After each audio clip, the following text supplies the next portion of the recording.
April was another slow reading month.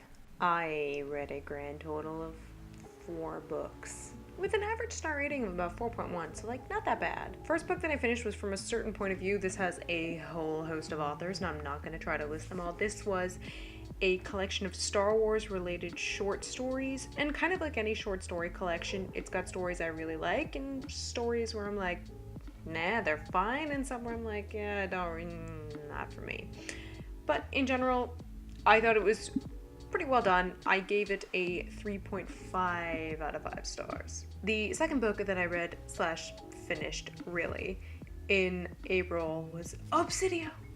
Jay Kristoff, Amy Kaufman. I did a review.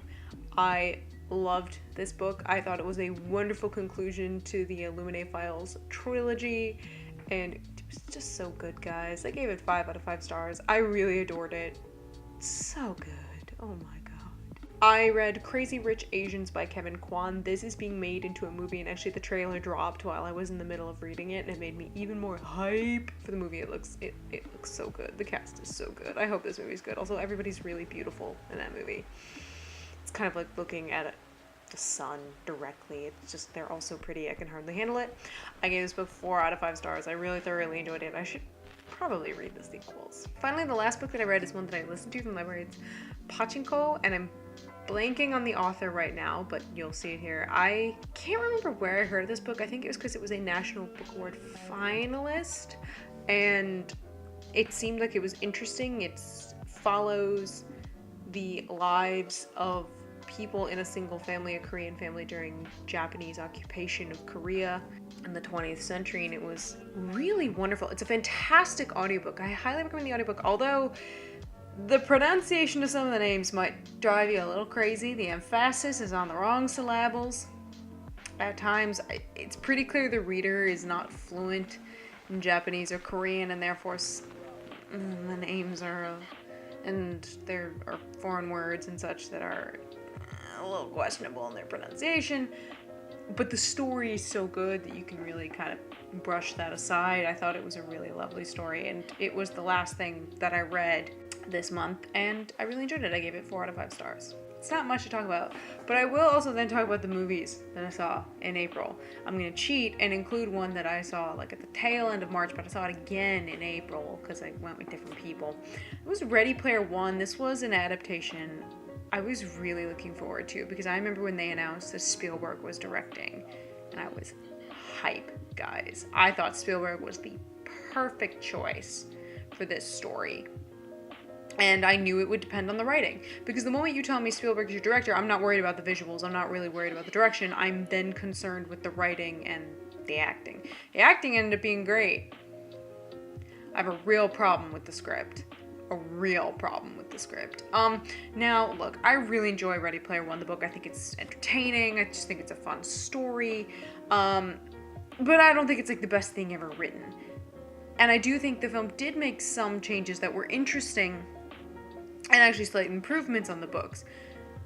But there was a point in the middle of the movie where it felt like we left the book behind in a way that I thought was to the detriment of the movie. And the movie already had made some changes or created decisions that I didn't necessarily like or agree with. And so I thought the movie was...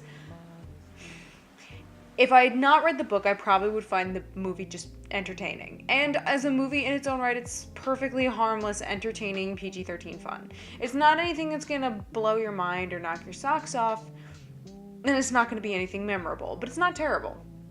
As an adaptation, it's terrible. It's not a good adaptation.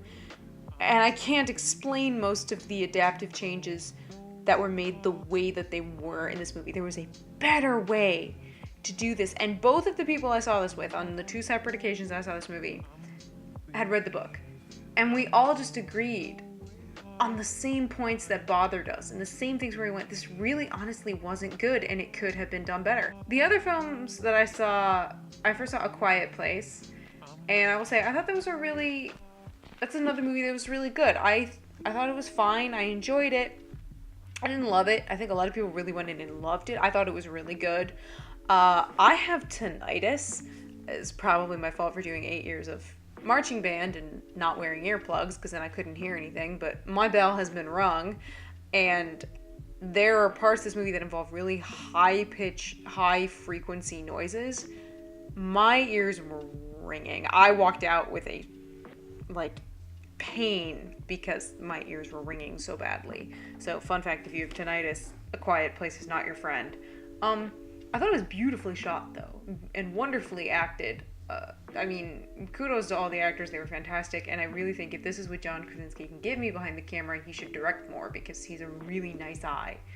And he does some really cool things visually and then also in terms of playing with sound and stuff, which really it's a love letter to sound and sound editing. And finally, I saw Infinity War.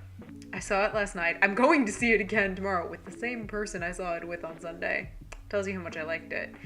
And I will, of course, not give spoilers, but I will say I think it is incredible to see what is essentially the culmination of 10 years worth of filmmaking.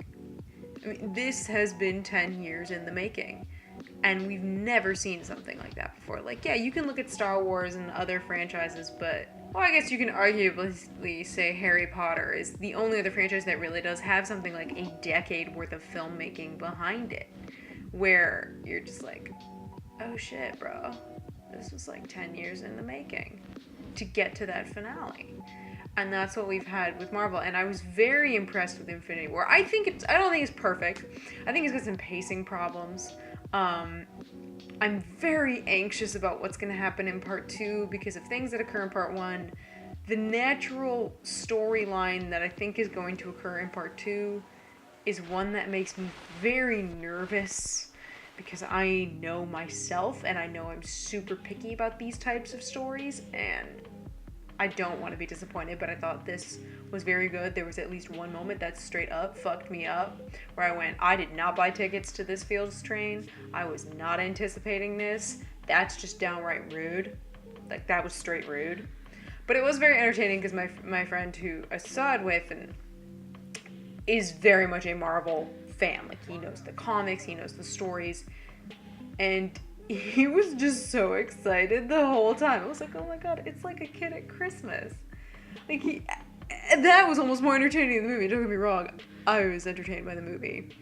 And of the 3 films that I really saw in April, yeah, that was the better one that I saw, without question. Without question. But yeah, didn't really read much in April. It was just kind of a slow month for anything outside of work and, like, the gym and stuff. And May is gonna be nuts. These first 3 weekends in May, I'm traveling. And I'm like, oh god, what am I gonna do? Hopefully I'll read something where I can, like, have a review and do it. But if not, we're just looking at, I will always do a monthly wrap-up, but it's hard sometimes when I read things where I don't really have anything to say about them, which is sort of, with the exception of Obsidio, what happened in April. Like, yeah, I pretty much liked all the books I read, but with the exception of Obsidio, I didn't have anything to say about them. I hate that. That makes me sad. Thanks for watching me ramble today. If you'd like to see more from me, go ahead and click that button with my face on it. It'll take you to my channel, where I ramble about a whole lot of different things. Got some thoughts of your own? Go ahead and leave them down in the comments. And make sure that if you want to see more ramblings from me, you click that little subscribe button. That's it for me today, you guys, so until next time, cheers.